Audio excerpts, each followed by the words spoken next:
Prime XBT is the most powerful trading platform offering immediate access to over 30 assets. Trade cryptocurrencies, forex, commodities, stock indices, and much more, all from a single Bitcoin settled account. Visit the link below and start trading on Prime XBT in minutes.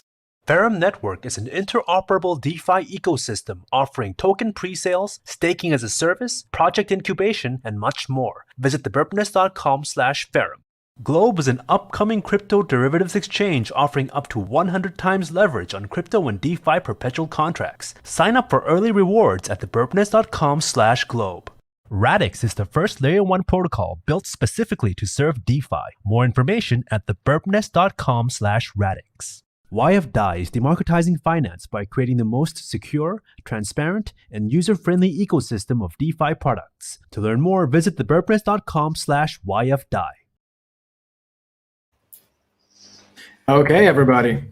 Okay, my name is Adrian. I'm CryptoBirb, and welcome to today's very, very special webinar on the day 2 of our 14-day Free Trading Congress 200K celebration. It's already been quite some time since I broke, 200,000 followers, and I remember perfectly well hosting and organizing the 100K celebration last year back in October. And ever since, we have grown so much as the entire space, not only as the Birb Nest, as the trading community, but also as the entire space. And with me today, on this very special day, day 2 of our 200K celebrations, we have really, really special guests, amazing guests, my good friends of amazing team of Sovryn. And ladies and gentlemen, please welcome kindly Exiled Surfer and Iago. How's it going? Hey, Damon. I'm doing great. It's congratulations on the 200K followers. Those round numbers are really awesome, I appreciate it. Yeah, we all like round numbers, especially when Bitcoin just approaches, somewhere closer and nearer to $100,000 or even beyond. Like we psychologically kind of like favor the round numbers. So I'm very, very excited for that. And for those who are new, to the event, to the show, we are hosting multiple webinars, multiple series of shows, of streams, of quality trading sessions with the top of the top of the top of the entire crypto community, with the best people we could ever find, thoroughly selected guests and invitees. And for that reason, I'm really happy and excited to have Sovryn, DeFi for Bitcoin, today on the show. Gentlemen, let's give it a go and quickly start with a question that might be the most burning one, with especially for those who are new to the crypto scene. Many people are joining. The momentum is piling up recently on the DeFi, on Ethereum, and whatnot. So please kindly explain, what is Sovryn? So Sovereign is the ability to do everything that you want to do with your Bitcoin without having to go through a centralized service, which of course is what you want with your Bitcoin, right? You've got this amazing decentralized asset, uncensorable, permissionless, cannot be controlled by anyone. And if you then are forced to go to an exchange or a lending platform where they KYC you, they control your funds, you lose control of your keys, they decide what services you have access for, and that defeats the entire purpose of Bitcoin. And this is extremely important because by far in crypto, the largest user base, the largest pool of liquidity is Bitcoin. Basically, the entire ecosystem revolves around Bitcoin. When Bitcoin goes up, everything goes up. When Bitcoin goes down, everything goes down. It's the gravity well. And so it's the most important asset for which we need decentralized financial tools. And it is, up until very recently, it was the only asset, the only major asset for which we didn't have decentralized tools. And so that's the gap that Sovereign fills. It provides DeFi for Bitcoin in a Bitcoin native way. Perfect. Exiled Surfer, would you have to add anything on top of that? Yeah, so you can trade, you can lend, and you can market make. And Edon's got really the cool pitch on the market making, because that's really unique in terms of Bitcoin DeFi. That's very right. I couldn't agree more, with regards to the fact that Bitcoin is the king. that has always been the very case since the very origins. This is the very source. This is where it's all started, right? 2008, 31st of October, white paper release. That was, Jesus Christ, almost 13 years ago, right? It's going to be a couple more months, and it will have already been 13 years. It's pretty insane how the time fast Bar flies. mitzvah time for Bitcoin. Yeah, right. I know. But it blows my mind how far we've come in 13 years. So I read the white paper when it was published, and didn't really take Bitcoin seriously, other than as an intellectual exercise in cryptography and other previous digital currency attempts, until WikiLeaks was censored.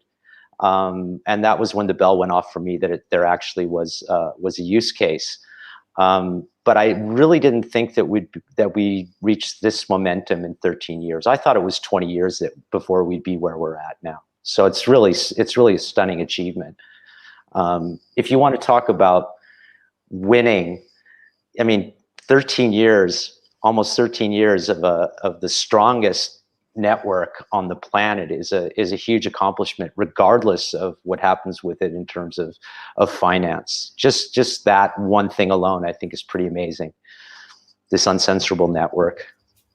Yeah, that is very right, and for many reasons, I myself, you guys probably as well, all the viewers on average, statistically speaking, have been victims to the banking policies, to investment banks, to our own private banks, to the central banks, be it for the interest rates, which are kept very low. The inflation is soaring after especially recent announcements and the monetary policy for the next months from the Fed, Jay Powell, and whatnot. This is a global thing that the currencies, our currencies, which we have known for so many years and decades and centuries, are on the edge. They might be coming to an end, as we know it with the cash. There are multiple streams and multiple, I should say, directions, which are becoming very popular on a global scale, where it is really popularly said and widely said that we would see no printed currencies anymore in a couple of years, but that we would see only digital currencies. So for that reason, as we have answered already the question for what the Sovryn is, let's go ahead and ask another question from this group. Short questions like, why is Sovryn? Why is Sovryn? Let me tell a personal story. So I live in like a dream lifestyle in a house in the countryside with my own water and solar power, autark, been pretty much off the grid and Bitcoin crypto native since 2012. And this week I came to Vienna to visit my daughter. And when I walked in the door, I saw, right next to the door, I saw a statement from the bank that her bank account had been canceled. And I was like, what's up with your bank account? And she said, yeah, they canceled it. And I was like, why? She's like, because I'm an American. So here we live in Austria, and the FATCA regulations have come all the way here to the point that my daughter, who is a dual citizen, okay, she has an American passport and an Austrian passport, gets her bank account closed just because she's an American. They just won't even service an American here. That is, for me, the non-state money argument, the permission, the right to transact, I think, stands over any type of citizenship rights. It's a basic human right. And Iago and I are both been saying recently that cryptographically secured property rights are much stronger than government enforced property rights. And that's the basic offering of Bitcoin and DeFi on Bitcoin with Sovryn, because you only need a public-private key pair in the form of an RSK-compatible wallet to permissionlessly transact and not really need a bank account. And then are the services that you can get on top of it now, to lend your assets, to borrow assets, to speculate without a third party. Your counterparty is the person on the other side of the transaction. And Sovryn as a protocol enables that third party to be removed. The third party is a protocol enabling the connection, the P2P connection. I think you could think about, what is the innovation that Bitcoin provided? Bitcoin provided us with a sovereign monetary layer, right?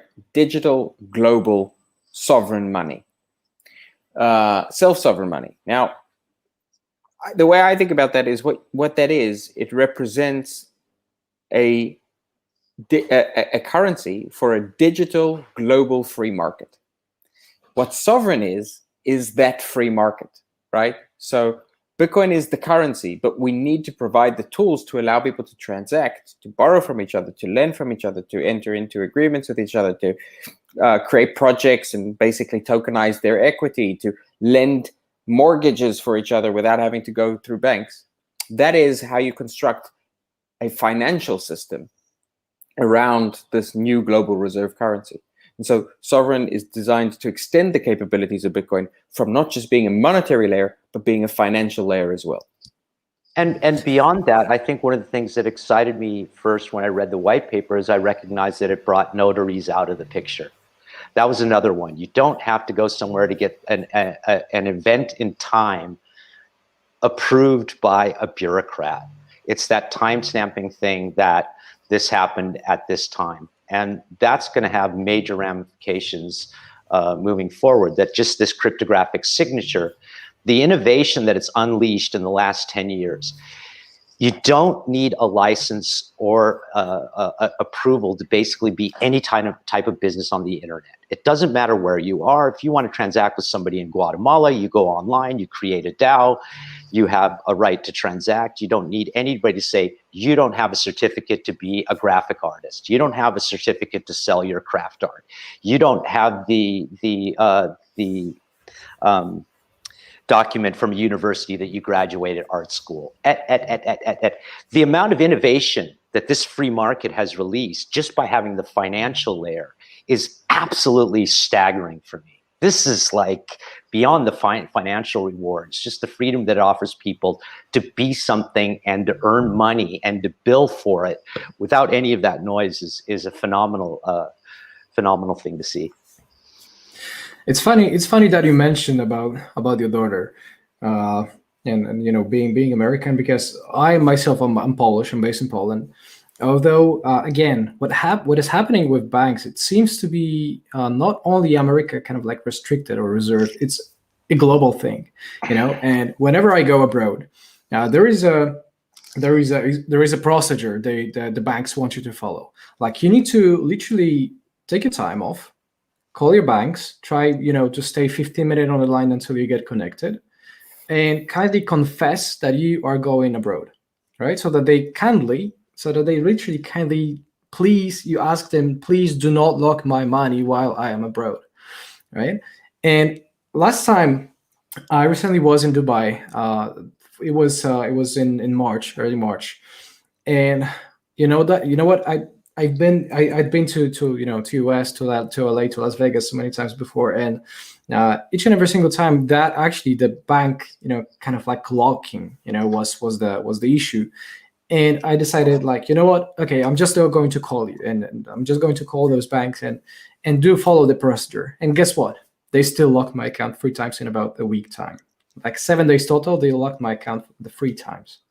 Okay, and like I lost my temper. I literally, called them and like told them literally, listen, guys, you're fucking worst. You are literally what's the worst about this word, that I cannot really truly use my own money wherever I want. And that is apparently what comes with the power on the DeFi side. And knowing of that, knowing on the sovereign side as well, now regarding Bitcoin, like we have still so many key major issues, problems to address. Even when talking about DeFi, right? Because centralized finance, well, there is some institution, let's say, that can help us achieve some things, which at times, comes useful or helpful, more often not than yes, but still the key problems, key issues that we have for Ethereum in our blockchain, for BNB blockchain, BSC, smart chain, like if you were to address and define the key major problems for Ethereum for the current DeFi ecosystem, what would they be? Well, I think, there's the obvious one, which is that it doesn't scale. It's extremely expensive. Ethereum has the philosophy of being extremely hyper-inclusive. Everyone should be able to use Ethereum. But in practice, very few people can use Ethereum without losing money. It's become a very exclusive chain, the most exclusive chain. And it really, is the chain for whales, and everyone else loses funds. Even a simple transaction can cost you $25, $30, $40, depending on the day. And smart contract interactions, which is 90% of what you want to do on Ethereum, can easily cost you $200, $300 per transaction. So this is not practical. And then, looking further out, what is the solution? The solution has been that Ethereum have proposed is to create layer 2s and maybe eventually in several years sharding. But what layer 2 technology does is it fragments that network. So the composability, right, the DeFi Legos that you talk about in Ethereum, where every project, every DeFi project is highly dependent and interrelated with every other one. That breaks up when you start migrating these different projects to different layer 2s. And the layer 2 solution is also taking time to roll out. And so in the meantime, we've seen less centralized solutions like BSC, like Cosmos and Tendermint, like Polygon, have started to become more and more popular. And so what is actually happening is that people are moving or being pushed away from a more decentralized solution to a less decentralized solution. And the worst part of it is that for Bitcoin, there is no DeFi whatsoever. So the way you kind of use DeFi with Bitcoin is with WBTC or maybe RenBTC. These are centralized coins where you basically don't have Bitcoin. You have an IOU representing Bitcoin. So the question is, how can we solve these two problems?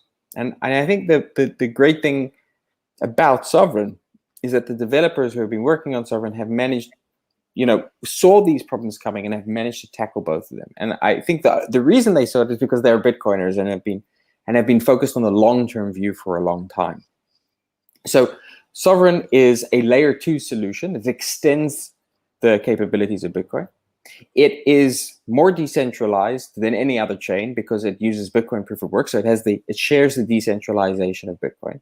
It is highly scalable. So right now transactions are about 70 times cheaper than on Ethereum. They're cheaper even than on Binance Smart Chain, and they're expected to become another 50x cheaper, which means that they will be cheaper, faster, more secure, and more decentralized than Solana, than BSC, than Ethereum, or than Ethereum sidechains.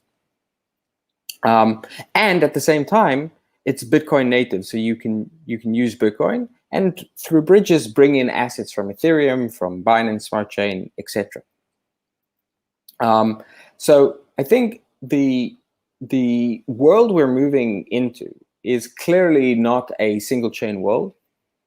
What becomes more and more important in a world where you have many, many, many different chains is that we're already starting to see the new wave of new users coming into the space. They don't care what chain they are on. What they care about is the assets. They care about stablecoins. They care about maybe the tokens that they're buying, and they care about Bitcoin. And so that's where the network effect is. It's with those key assets. And the two most important key assets for the entire space are stablecoins on the one side, which is the transactional asset, which ties you back to the fiat world, and Bitcoin, which is the reserve asset, which gives you sovereignty or freedom. And so I think the goal of Sovryn is to be a place that anyone can use. Anyone can use cheaply, quickly, but with the kind of decentralization and security that comes from Bitcoin, and with Bitcoin asset being able to be used with all of the other assets that exist in the crypto space via these chains. So I think that Ethereum faces an additional set of challenges that Bitcoin shares, and that's basically a descent into dogma. So to a certain degree, cryptocurrencies are like apocalyptic financial nerd cults, right?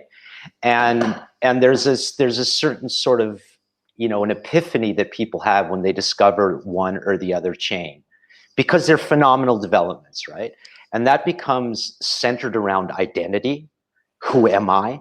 I'm a person that understands Bitcoin. I'm a guy that understands Ethereum because it's different than Bitcoin. And I think that both chains, largest challenge is this tribal maximalism.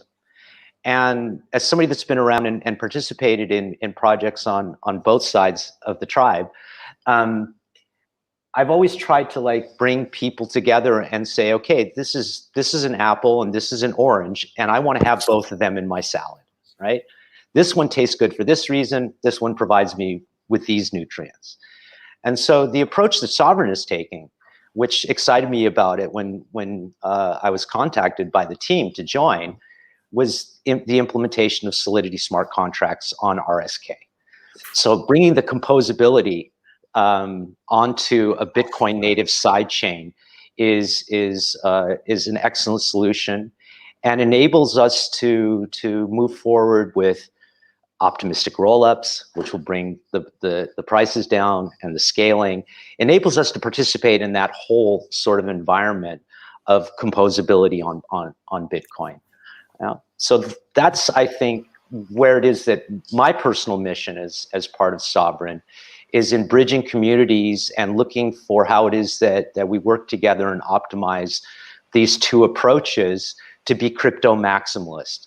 We should be punching up, not sideways. We're all part of the same approach of having a freedom to transact and having a sovereign, approach to making decisions about our finance and about our data as well. We're not even starting to talk about Web3, identity solutions, ENS integrations, all of these types of things that are being plugged into the system. Yeah. So that's essentially what I'd like to accomplish with Sovryn. I understand, and there are so many points in what you said with regards to this tribal maximalism, to this tribal culture, for picking one side or another. And it does seem that, like end of a day, the entire point, just like you said, is to have this entire cake kind of like to try for yourself, right? This entire spectrum of possibilities. And so far, definitely is true that there was not many options to actually use DeFi within the context of Bitcoin. And before we actually move to the next point, this is a quick reminder for everybody who's watching to subscribe, put a thumbs up, and comments for our guests. Put your comments in the chat, put your comments in the videos. And right after we get with our set of questions that I personally want to ask Yaga and Exile Surfer, there is a whole avalanche of the questions from the community, which some of them are going to be asked, hopefully, and answered. So yeah, guys, make sure to put your thumbs up, comments, and definitely need to mention that for every show that we are having today and for the entire Congress, you guys can win and participate in the giveaways. And for this very show, we can actually win 1 month of the premium membership of the exclusive Nest Club membership, the bestseller that we have in the Nest. And make sure to check out the description for this video, because that's where you're going to find the Gleam link for the giveaway. Make sure you guys take part of that. And moving on, we have covered a couple of the original fundamental reasoning points for why Sovryn exists, and how the actual, like it or not, tribal support is needed. Right? We may have the best ideas on the planet. We may have, and like best concepts, best education, but still, when we're acting alone, we may easily get buried with the same ideas while doing nothing in practice.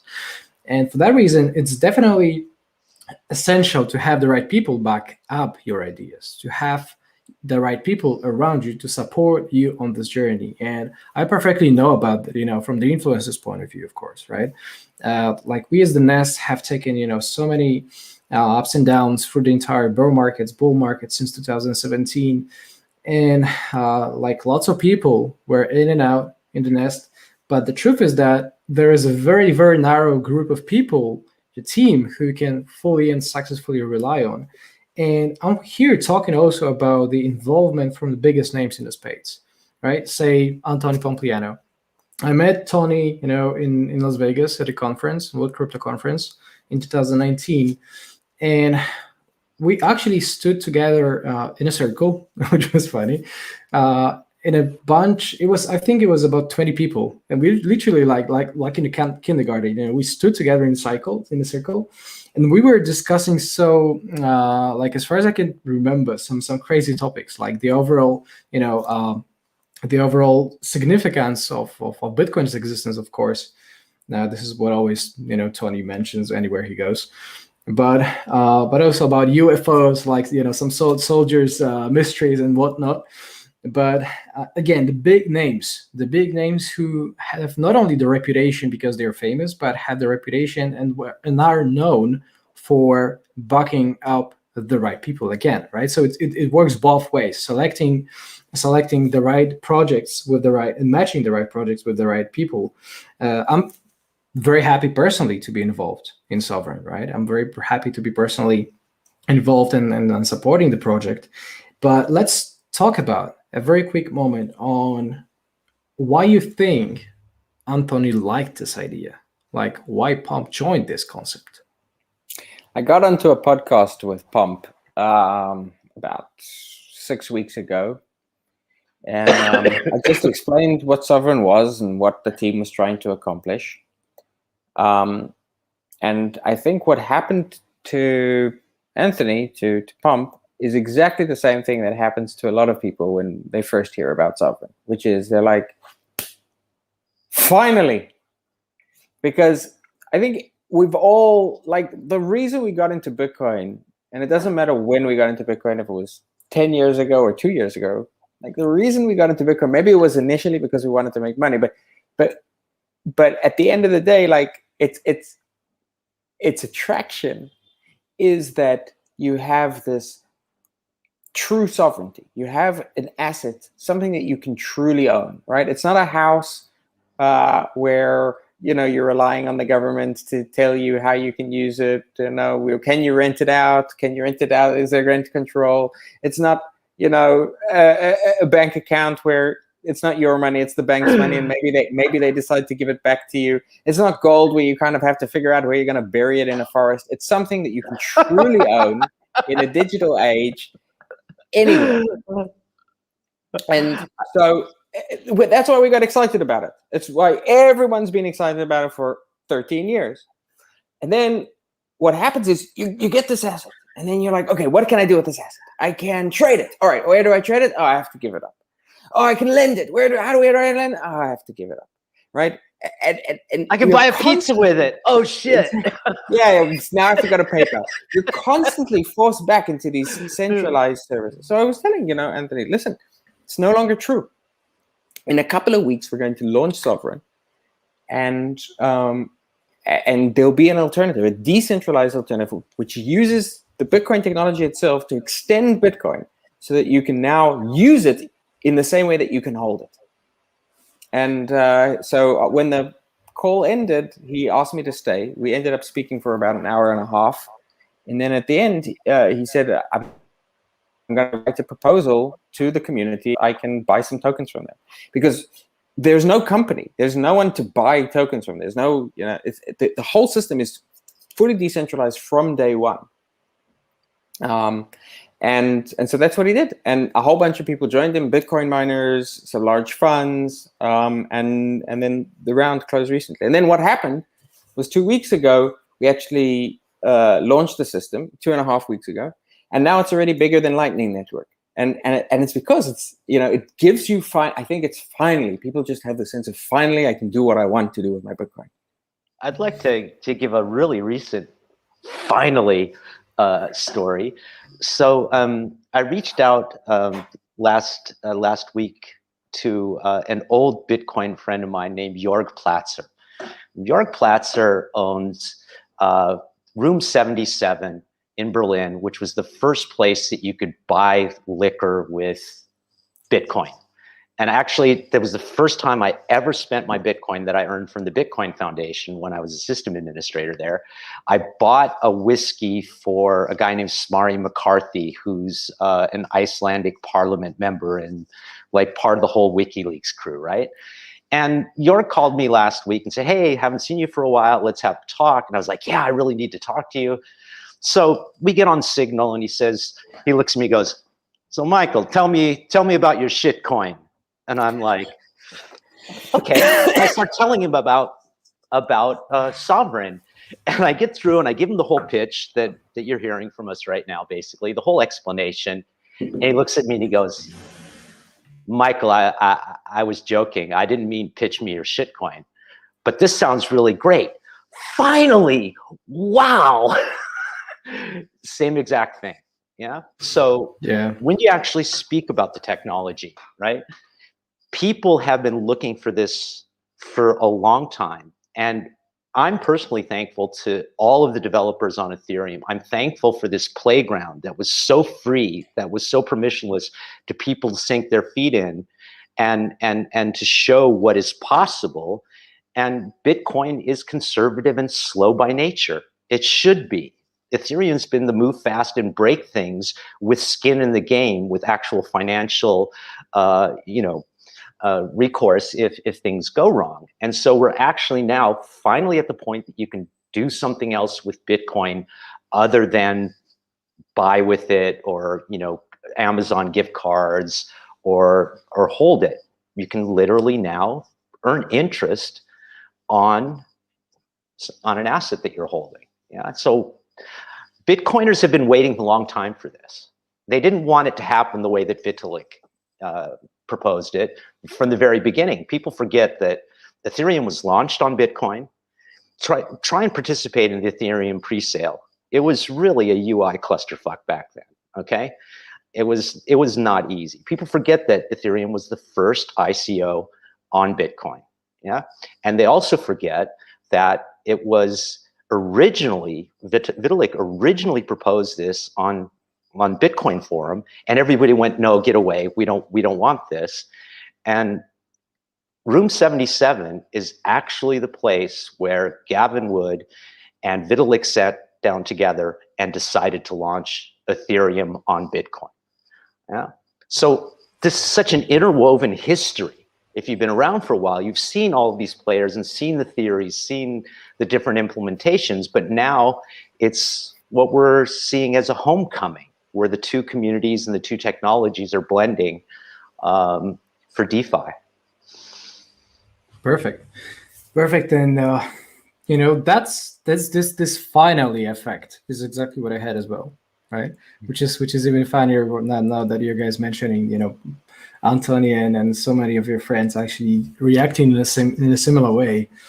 And let's have a look and talk very briefly about the very recent updates, like the latest updates that people may be interested to hear about the entire ecosystem, about the entire Sovryn platform.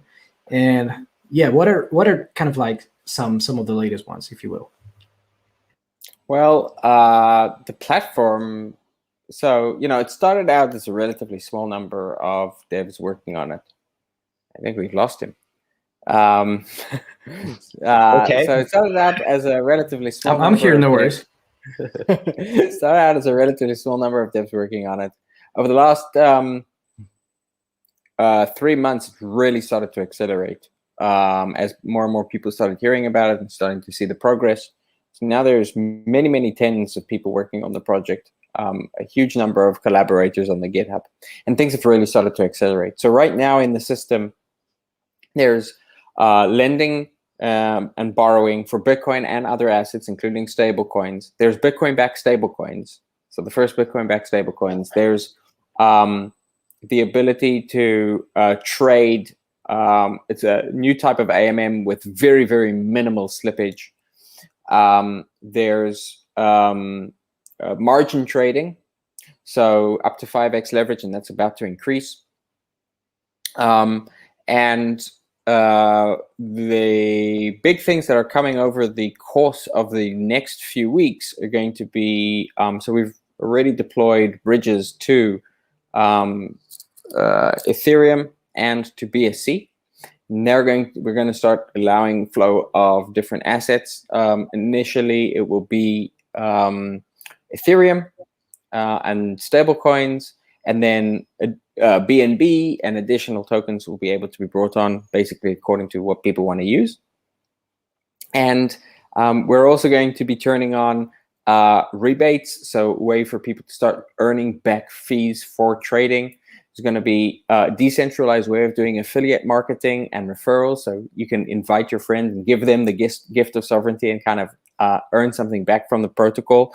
And then maybe the most important thing is there's also the ability to take an active role in governing the platform. And the way you do this is by staking into the platform.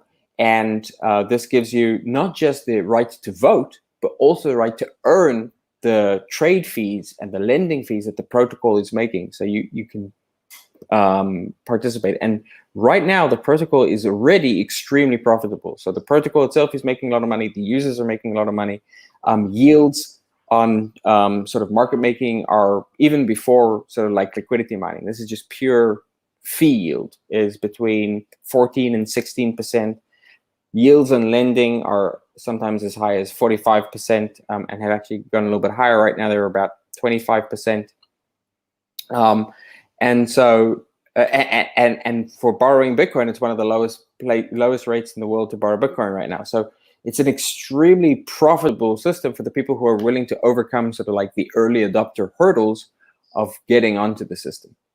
And if you're going to be smoking, I'm going to smoke too. Yeah.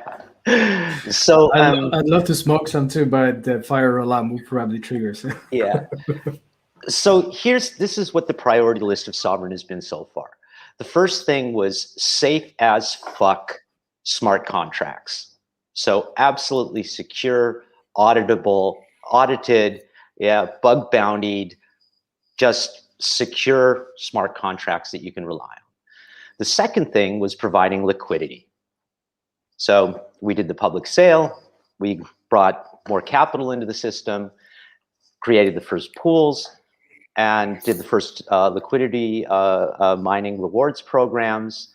And the third issue has been UI and UX. It's been on the bottom level of actually our priorities. So in the next quarter, you're going to see a vast improvement in the user experience. We're releasing a new interface, which is in testing. We're releasing new features. We're simplifying the user experience across URLs for staking, governing, and using the trading interface. And so that's going to be a large focus in the next quarter. The other one is everybody's saying, when CoinGecko, when favorite exchange listing, when. To a certain degree, exchange listings are out of our hands. Those are choices that platforms make themselves. And on the other side, it's also the necessity for APIs. So we've had to build all of these things. We had to get liquidity into the system so that we would have data to deliver to people. So we're really only a few weeks old. We only have a few weeks of historical data. And what the devs are working on really strongly right now is all of the API points so that we can serve those numbers to exchanges and listings and whatever. So there's going to be a large scale increase in the amount of information that's available in the application itself, and that will also be available to third parties. So I think that that's a big thing that people have been screaming for, and we've asked people to be patient with the UI and the UX, and so they'll see major improvements in that over the next weeks and months as well. Yeah, one thing I'll just point out is people are never patient. People are never patient, though, right? Sorry to interrupt. Yeah, go ahead. Just one thing I'll point out, it's the system's kind of been open and available for everyone to use for like about 3 weeks now, but two or 3 weeks. But users have been using the system since September. So that's sort of like the dedication that the team has taken towards security. It's had months and months of testing, many audits, the largest bug bounty in DeFi history, and more people doing internal and external code audits than probably any other project. It's been really a huge emphasis on security, and I think Exile's right that now a lot of the emphasis is turning towards now making it as easy as possible for people to use. The next thing that's also going to be coming up is I'd like to share my screen now. Do I need to do anything, or do you guys share my screen? Because it's... I think you need to just go ahead down to the bottom panel and just press share. Exactly. Okay, cool. So the big thing that we're doing is a project that's called Soberthon.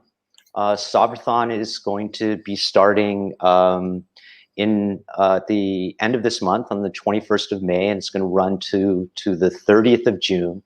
And Soberthon is a virtual event and a hackathon on Gitcoin. And let me see, I'll bring you through a few of the slides. So we're going to be launching this tomorrow or the next day. And the mission of the hackathon is to empower users and to connect the crypto economy to Bitcoin and make it incorruptible. And we're doing it on the Ethereum platform Gitcoin, which has facilitated $6.5 million in value transfer since launching in 2017.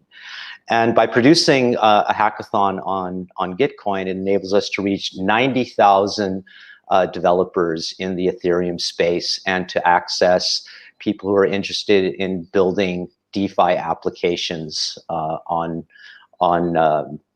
Sovryn and RSK. We're going to be offering $500,000 in SOV in bounties and post-hackathon grants. It's going to be the largest hackathon in value that's ever happened on Gitcoin.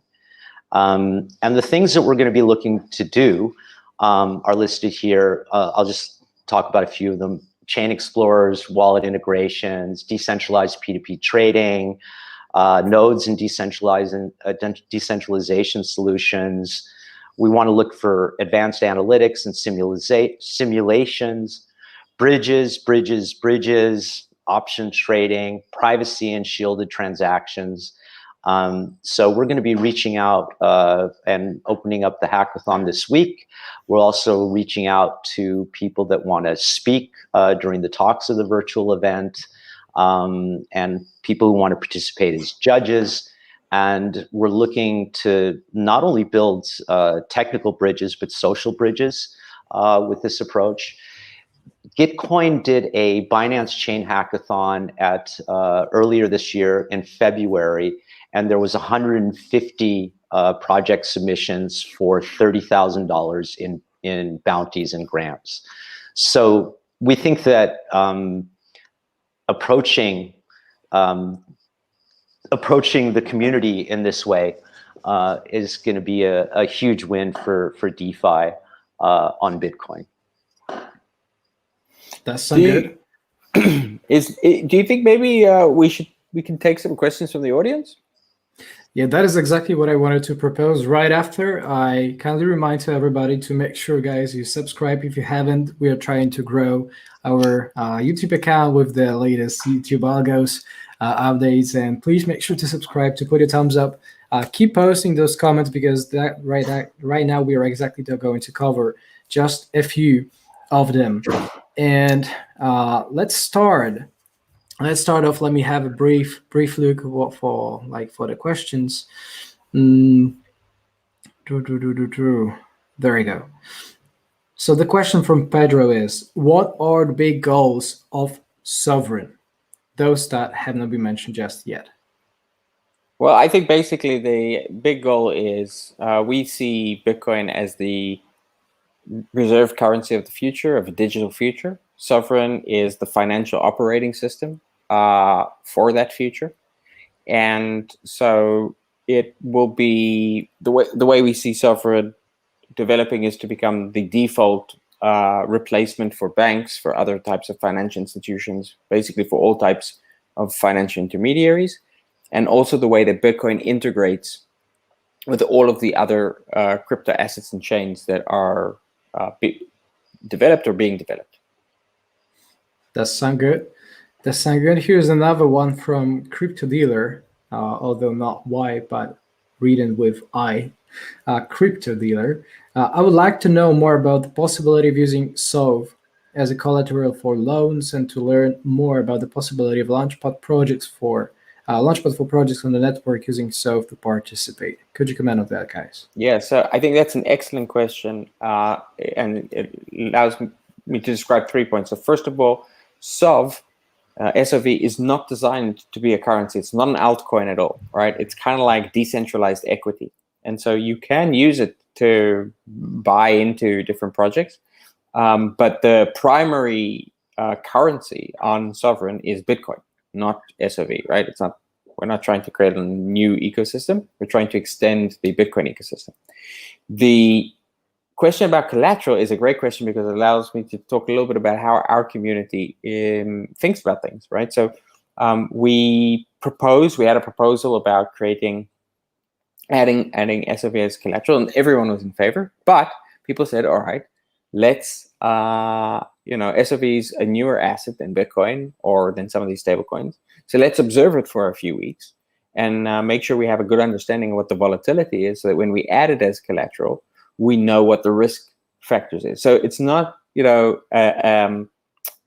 a community that's just trying to pump and dump their bags. It's a community that has very, very long-term focus, and I'm really proud to be part of that community. And then the final thing is we have a launch pad. It's called Origins, right? So we believe that anyone who becomes Sovryn is a superhero. Every superhero has an origin story. So we called our launchpad Origins, and Origins is a way for you to launch a decentralized system and start it decentralized for day one. And one of the unique features of the Origins platform is that you can ask the Sovryn DAO to launch it for you, because one of the big regulatory risks for any DeFi founder is that they will be seen as the founder of the project. And so by having Sovryn take on that role and responsibility, it becomes the easiest way, the safest way for people to bring new technology to market. And in addition to that, Sovryn is putting together a extremely a very large budget around providing marketing, liquidity provision around all those projects, and has, I think, a feature which no other project has, which is the ability to basically bring in assets from any chain. So it's a launchpad where assets can come in from BSC, from Ethereum, and most importantly, and what's been very successful for us and for the other launches that are happening on our system, is the ability to have people bring in Bitcoin as a way of acquiring and funding a project. So I think that's also one of the things that's misunderstood about Sovryn in terms of in being a token, is that people bought it with Bitcoin. They didn't buy it with fiat. Yeah, we had for a short period of time a fiat on-ramp with Transact for people during the public sale of SOV. They had some liquidity problems which are being solved, so that's currently disabled in the app, but will be coming back. But I'd like to mention two of the projects that are going to be launching on the Origins platform if they pass a vote. There's two SIPs in preparation right now. One is for money on chain, which is stable coins, BPro and DOC, that are already available on the platform. And the second one is incredibly exciting, is Babelfish Money.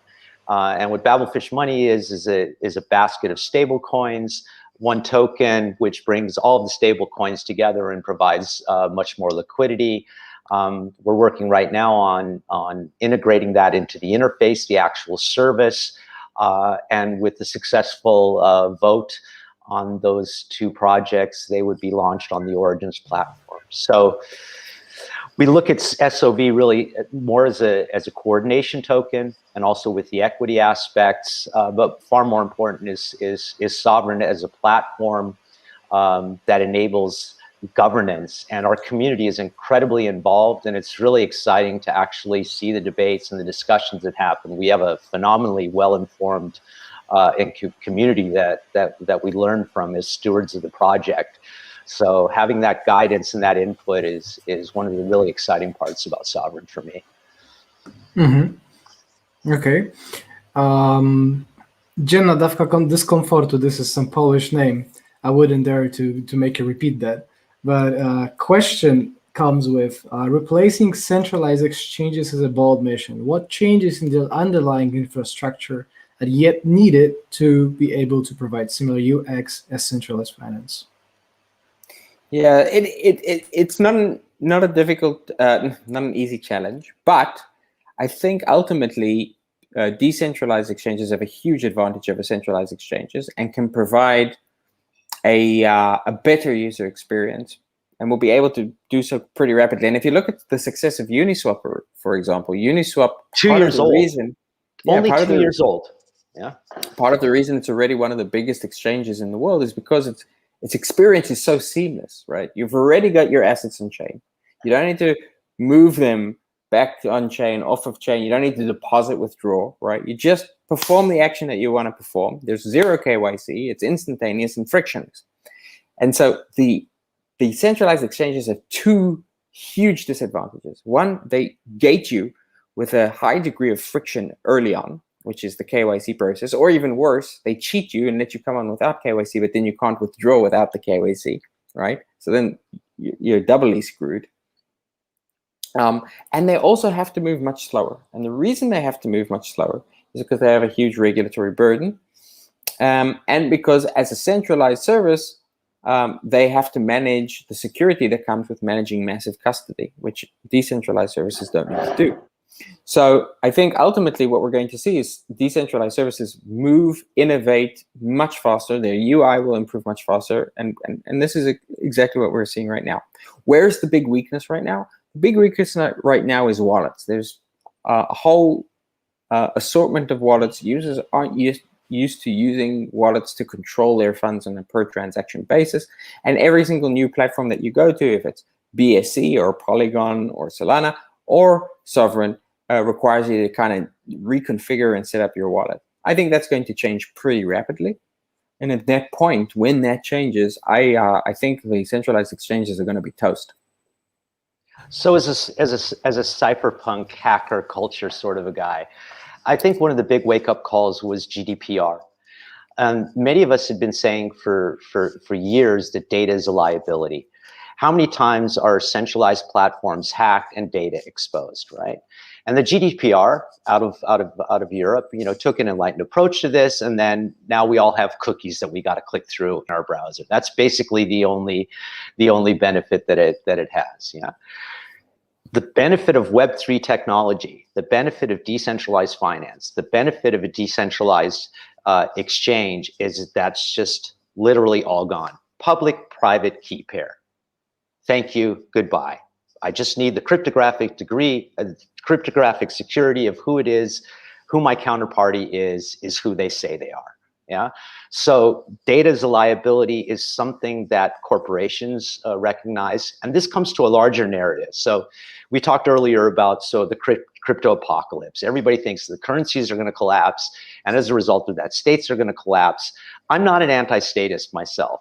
I would prefer to have the state than corporate overlords or central bank overlords that are outside of the state. So my hope for decentralized finance, for decentralized exchanges, for this whole set of technologies is that we're building it fast enough that when the shit hits the fan and this stuff breaks down, that there's an alternative that actually functions for states and for institutions. Yeah, this is my hope for the technology, is that it eventually improves existing states, existing institutions, and the life of everybody on the planet. And I think that that's going to happen because it's just more efficient.